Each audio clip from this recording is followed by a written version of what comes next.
Hello, welcome to everyone in this video. This is the day 14 where we actually discuss the previous year question of IIT JAM. For mathematical methods, we already cover the previous year question and continue the mechanics and general properties of matter.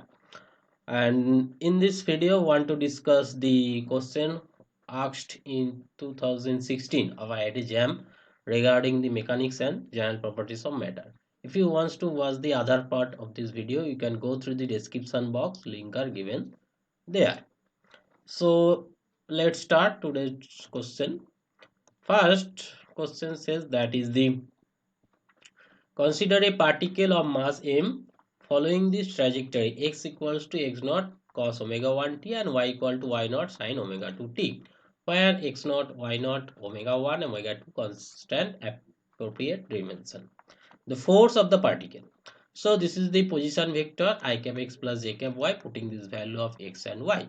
Then the velocity is dr dt with respect to t, we just derivative, and the acceleration again we derivative with respect to t.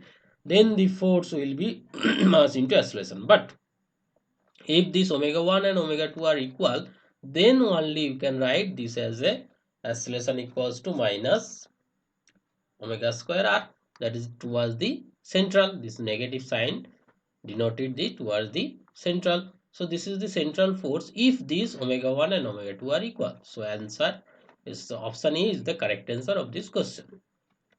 Next question.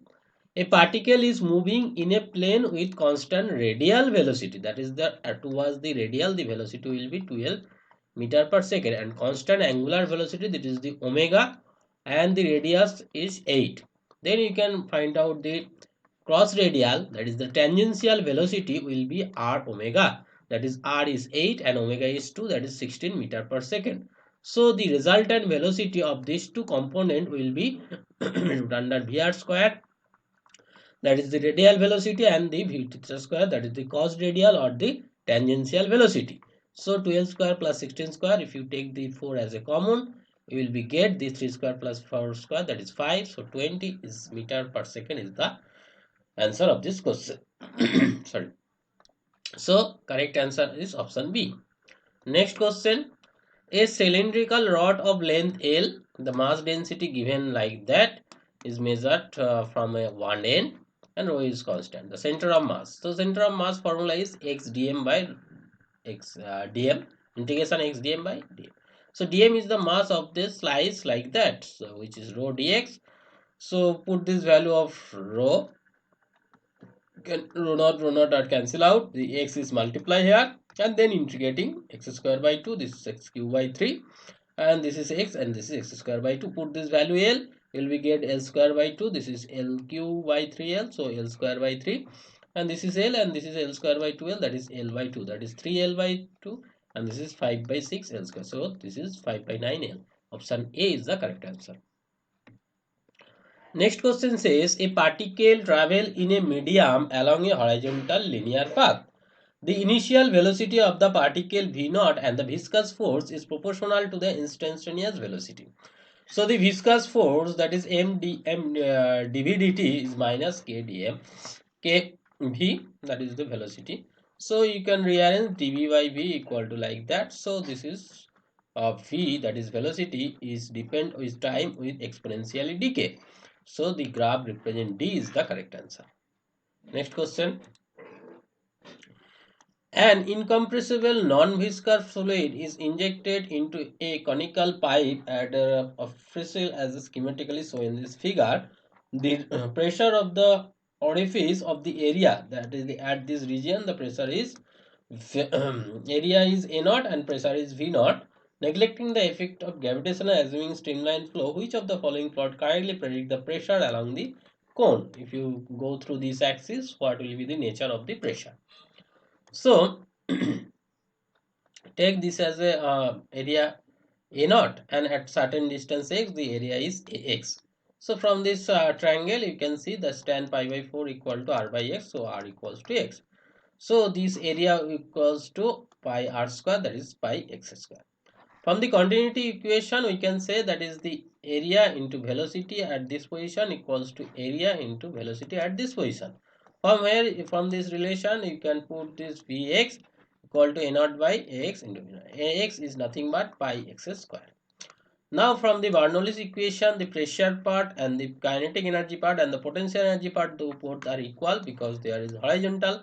So P0 and 1 by rho phi naught square, that is at point this, and this is at point that is the px plus. So px equals to nothing but the arranging like that, and put this value of vx, you will be get this relation. You can see here at at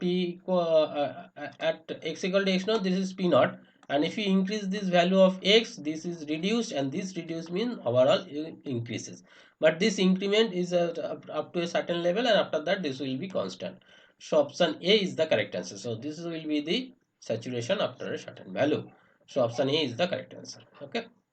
Next question. Potential energy U as a function of R. This is a potential energy curve which is a function of R.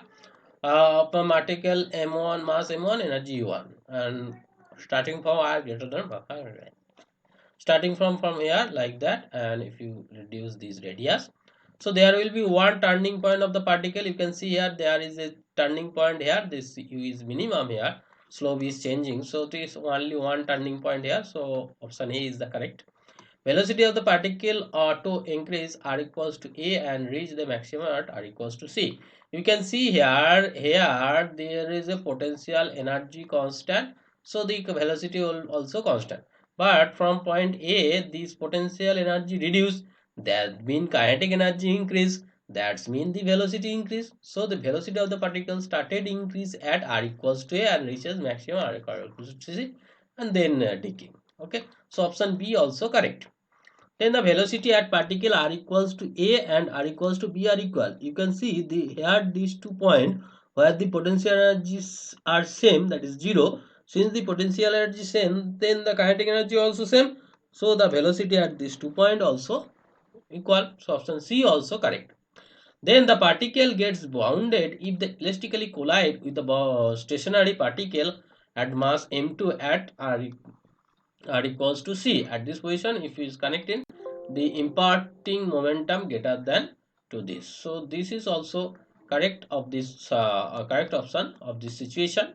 So this option A, B, C, and D both are the correct of this question.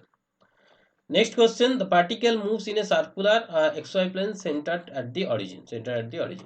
The speed of the particle is constant. V is constant. Then the angular momentum. Angular momentum is I omega. That is M V R or M I omega.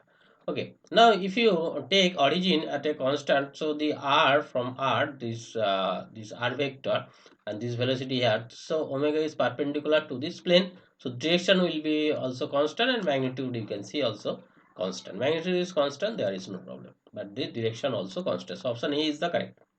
Now for case option B, if you take at a point this one 0 0 1, that is the upward to this jet axis at position 1, so the this direction is changing at every point, so this magnitude is constant but direction is not constant.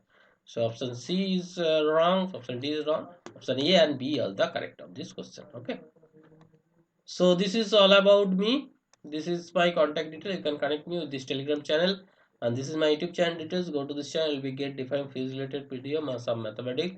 Like this session. If you learn something from this session, share this video to your friends. Either he or she also get benefit from this video. Subscribe this channel. If you're new in this channel, those already subscribed, thanks for subscribing. Press the bell icon to get notification of after video. So take care. We'll meet to the next video as soon as possible. Thank you.